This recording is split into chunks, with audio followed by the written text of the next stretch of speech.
Hi everyone, we hope you're enjoying the Customer Marketing Summit so far. Just before we jump into the next session, we're so excited to announce the launch of Customer Marketing Core Certified. With 55 chapters and 13 modules alongside fireside chats with contributors from Lessonly, Qualtrics, Hotjar, PitchBook and more, we guarantee you'll receive all the actionable learnings you need to embody your customers and elevate your role. This certification will equip you with knowledge of the most up-to-date customer marketing trends and includes modules on personas, cross-selling and upselling, advocacy and community, storytelling, engagement and retention, just to name a few. Our brand new course will be launching on April 27th, so be sure to pre-register now to save $100. I'll be posting the link in the comments, so keep your eyes peeled. But for now, back to the Customer Marketing Summit.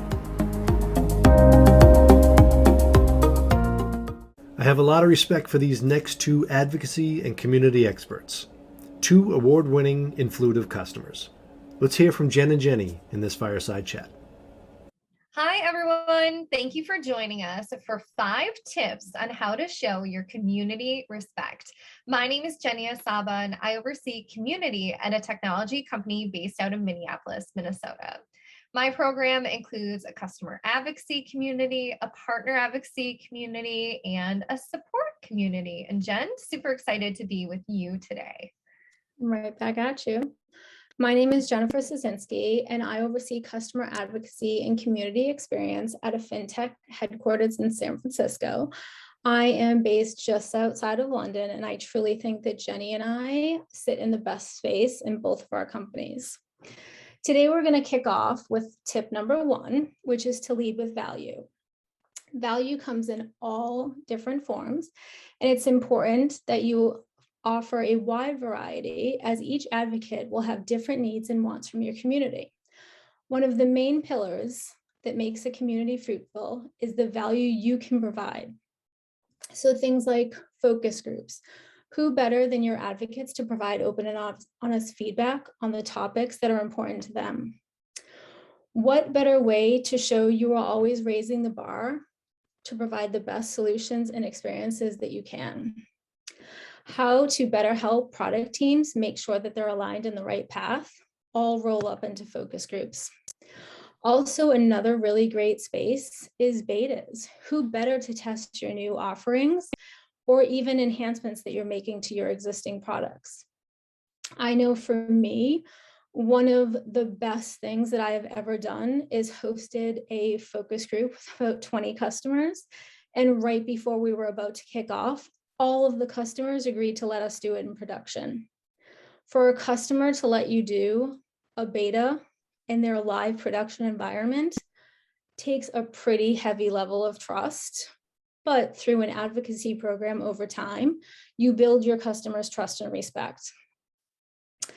Giving them a sneak peek of educational content that you're creating for them is another great area to get advocates involved. Collaborating with your leadership team. I can say for myself, I hosted an event a few years ago and we had our CEO come in. He came in for an hour. These types of events always get my stomach going because you never know what's going to happen, but you deal with it. But our CEO walked into the room with about 25 customers. He sat down next to me. He knew me well and knows that my handwriting is atrocious, so he was taking his own notes. But it was just him, the customers, and I, no extra people. But he asked the customers, what's working, what's not, and what else do you need from us? The conversation was extremely engaging, and eventually it went into a conversation about innovation and technology, not just tied to our product, but technology in general, which left, I think, every single customer in that room feeling like for that 1 hour, he was tuned in to them and them only. That is something, if you're able to provide your advocates, it just strengthens the relationship in a way that most other activities can't. Another thing is you can always help elevate their careers. It may feel like a stretch, but as you get to know your advocates, you'll realize on a whole new level the value that you can bring to them. Recently, I had a really great summer. 3 of my advocates, previous advocates, I knew they were looking for jobs. All I did was opened up my network to them. And I can tell you that all 3 of those advocates got the jobs that they were aiming for. So even things like that really, really help build strong relationships. Yeah, those are just such great points, Jen. I know when you're talking about the leadership team and bringing them in and having those special occurrences, we've done that in a similar way where we've had both our CTO and our CEO, and we're bringing in other leaders this year to our virtual meetups. And the customers almost can't believe it. They're like, wait, your CEO is willing to give an hour of his time to come and just answer our questions? And I'm like, yes. And they love it. It's one of their favorite moments with the other heroes in the year.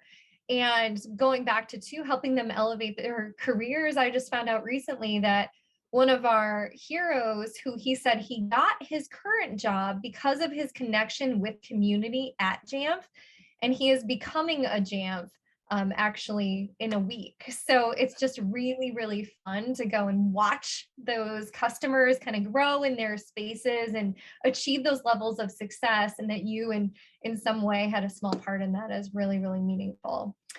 I think far too often too, community managers and more specifically customer advocacy programs, they start with building blocks of what do we as an organization need to get from our customers. And that, in my opinion, and I know you agree with me on this, Jen, is the polar opposite of what they should be asking.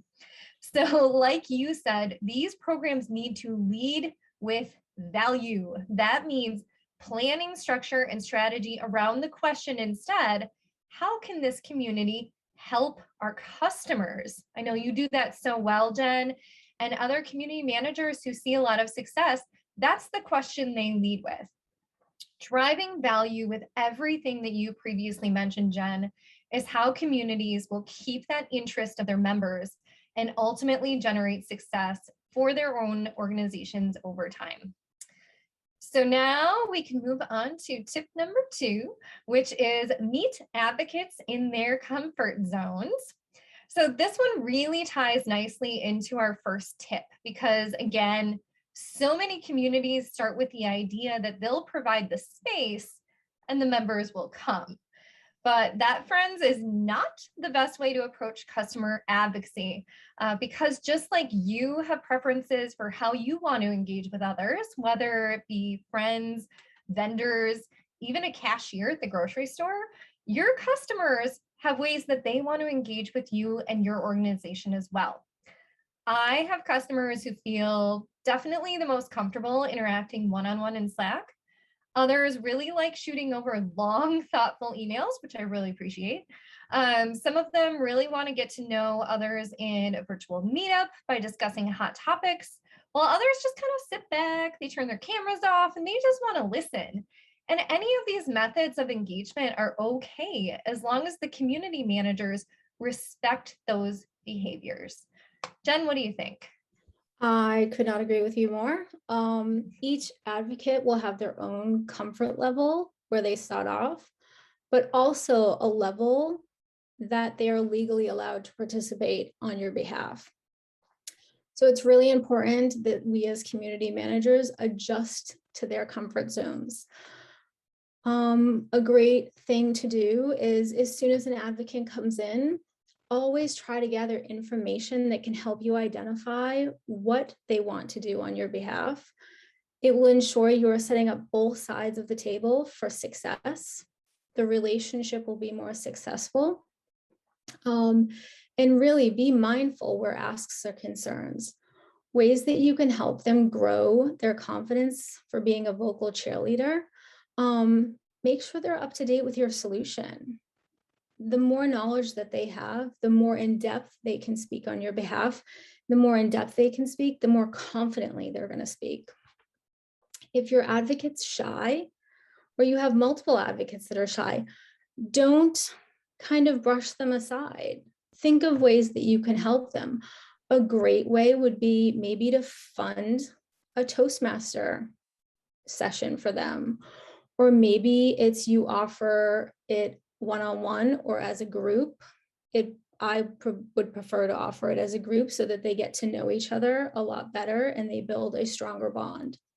That will help them elevate their personal success, which in return will help elevate their acts of advocacy for you. Get them involved with opportunities to collaborate with internal stakeholders. All customers want is to know they're in a partnership with a company and not just feel like a number.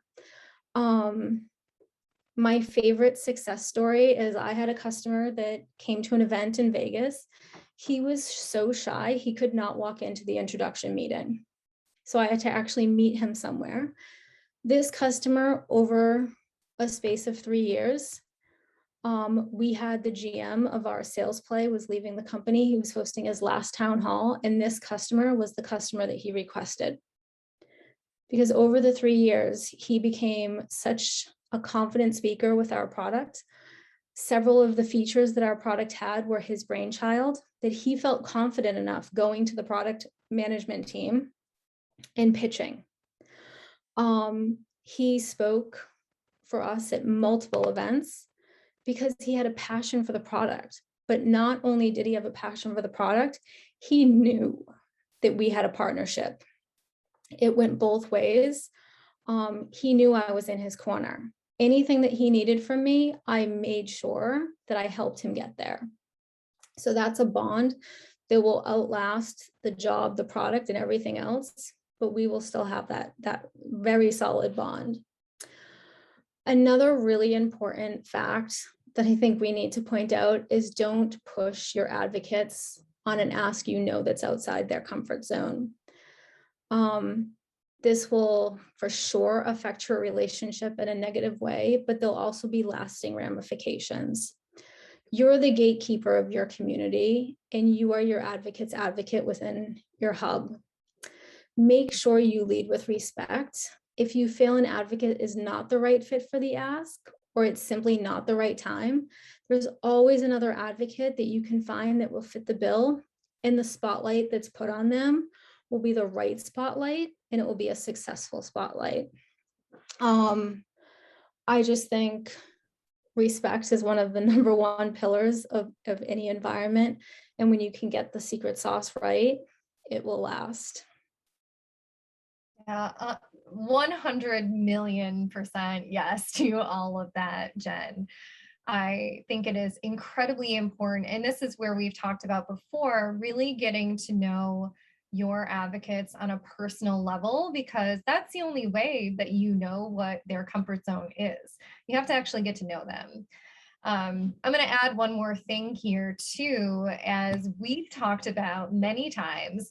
Please, please, please, please, please do not expect your advocates to do all or even the majority of your marketing for you. While some of them may not mind participating in these asks, it's really unfair for community managers to assume that the majority of them would. So if you have the opportunities for them to share your ebooks and white papers, please make sure that it's very clear that these asks are 100% optional for your advocates. Again, think holistically about the comfort levels of your advocates and meet them where they're at. Everything you mentioned, Jen, really awesome points. This cannot be focused on enough by community managers. So I hope these tips have helped specifically in this area. And now we're going to go to our third tip, and this is help your advocates level up. And of course, we're not talking video games. I would not be the person to have that conversation with. Rather, this means helping your advocates develop new skills.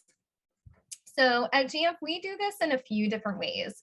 Of course, we provide them with the materials they need to understand what's going on with changes in our products.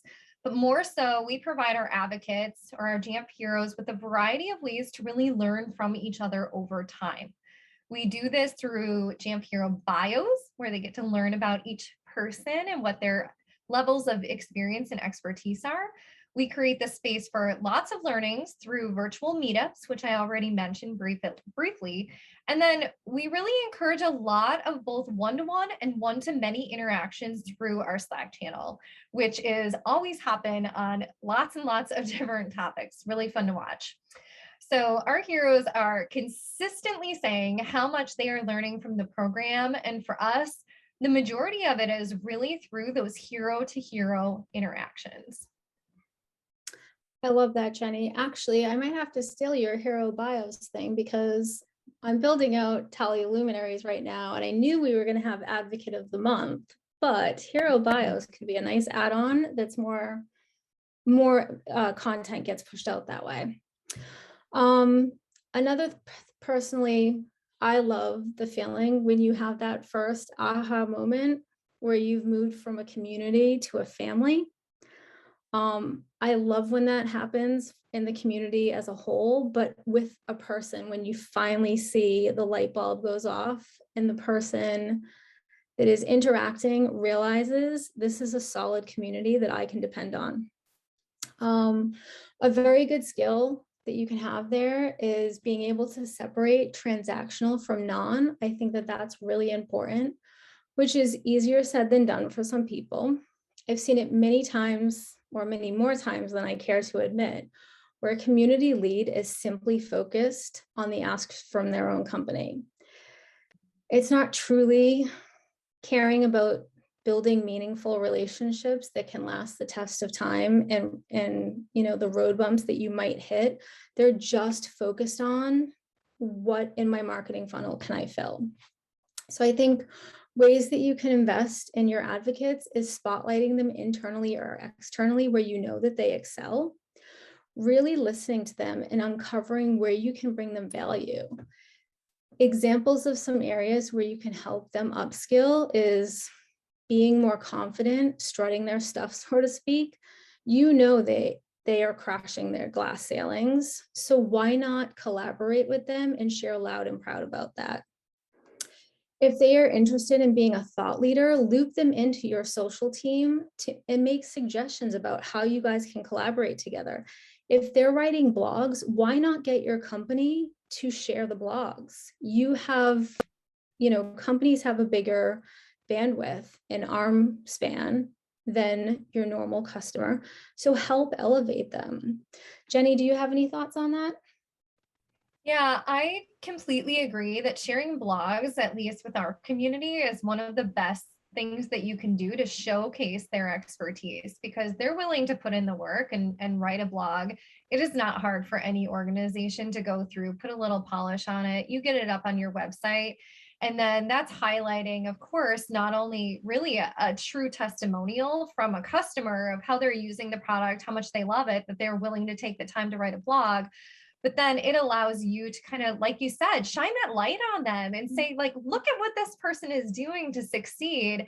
And that builds credibility for themselves in their own professional career. So I love the blog idea. There's lots of different, we could talk, for an hour just on this topic, but I think whenever you can highlight your customers and the successes that they have, whether it's on your own social sites, whether it's on LinkedIn, whether it's through Slack, please do it, because it really does make a difference.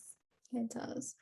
Which brings us to our fourth tip, which is setting expectations internally.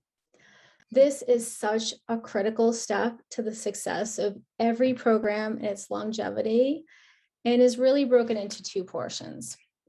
One is clearly educating your internal teams about the benefits of the program and what is needed for success.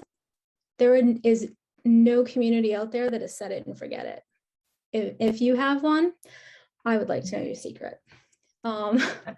Then number two is to make sure that you clearly define the lines between customer advocacy and customer marketing.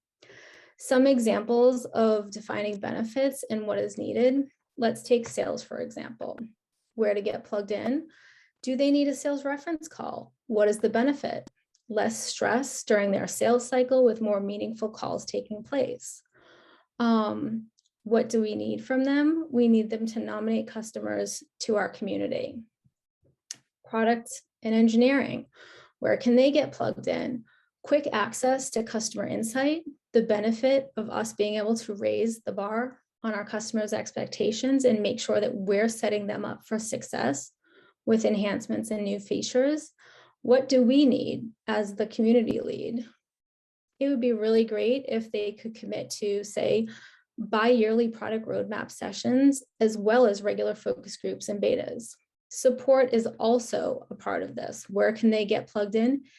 Insight from customers in the areas that we're struggling, and the ability to be more proactive. Support is such a touchy subject for every single company that exists. The more proactive we can be, the less road bumps we're going to hit. What is the benefit? Long term, it should really lead to reduced support costs and better customer experience. What do we need from them? I can speak for myself. I've been very lucky where I've had support teams that have always played a very active role in my discussion forums, but they've also hosted bi-monthly sessions for topics that are top of mind for our customers. And that breaks down a wall and it creates an environment where customers feel like this is a two-way street. If Jen happens to be taking a vacation, which doesn't happen very often, but they have other contacts within our company that they feel comfortable going to. And then lastly, I think the simplest definition I could give anybody, and this has been my definition for years of customer advocacy versus customer marketing, is advocacy is really about what you bring to the table that provides additional value on top of the product your customers are paying for. And customer marketing is aligned to the activities that lead to ROI for your company. So an example is a focus group in a beta is customer advocacy. A reference call is customer marketing. Speaking with your leadership team is customer advocacy. And speaking at an event for you is customer marketing. Awesome. Again, all great stuff there, Jen. Educating your org on the purpose of community and doing it routinely as new staff are always joining is vitally important because, as you said, there is no such thing as a set it and forget it community. At Jamf, so we do this routinely with department trainings, all company presentations about our program, frequent Slack updates, and even LinkedIn messages because let's face it, sometimes it is just easier to share information with your colleagues through LinkedIn than it is through internal channels. You know I'm right. So reach out to people in whatever way you can to get the messages out there. And lastly, we are going to head now to tip number 5, which very well could be my favorite. And that is to have fun. You get it? Have fun. This may be the biggest element that's forgotten when people build community programs, but it's also one of the most important, if not the most important, because if we go back to treating people like individuals instead of accounts, as Jen mentioned earlier, we need to create enough diversified experiences that create fun moments for our community members. For some, these are having little quizzes about the current holiday within your program, or for others, it will be participating in a jokes and juggling session, watching a mentalist together, participating in a guided meditation together, volunteering virtually, or any number of other things that people tend to find fun. And yes, we've done all of the things I just mentioned within Heroes, and they were all very warmly welcomed. So think outside of the box and please do not forget to give your advocates the chance to just laugh and relax. They really deserve it. I could not agree more that you must have fun with your advocates. The juggling session sounds like a blast though, Jenny. Not sure if I would want to be juggling anything fragile, but I guess we could try with oranges. But yeah, in all seriousness, I can't agree more that every program needs to infuse fun. As I'm educating internally right now, I talk about fun and I see people's faces. They're like, no, this needs to be 100% serious. But it is reminding them that we are working with human beings. They might work at a company that we do business with, but everybody needs to let their hair down. Everybody has that couple of minutes in their day where they just need an outlet to do something that's not tied to their work. What better way than to offer them fun options within your environment? So there you have it, folks. Those are our 5 tips on how to show your community respect. We'll go over them once more. Lead with value, meet your advocates in their comfort zones, help your advocates level up, set expectations internally, and have fun. We thank you for joining us, and we really hope that you enjoy the rest of the conference. We hope that you've walked away with some knowledge that you're able to implement in your communities, and most of all, we hope we've inspired you. Thanks so much, everybody. Enjoy the conference. Thanks, Jen. Thanks, guys. Bye-bye. Bye.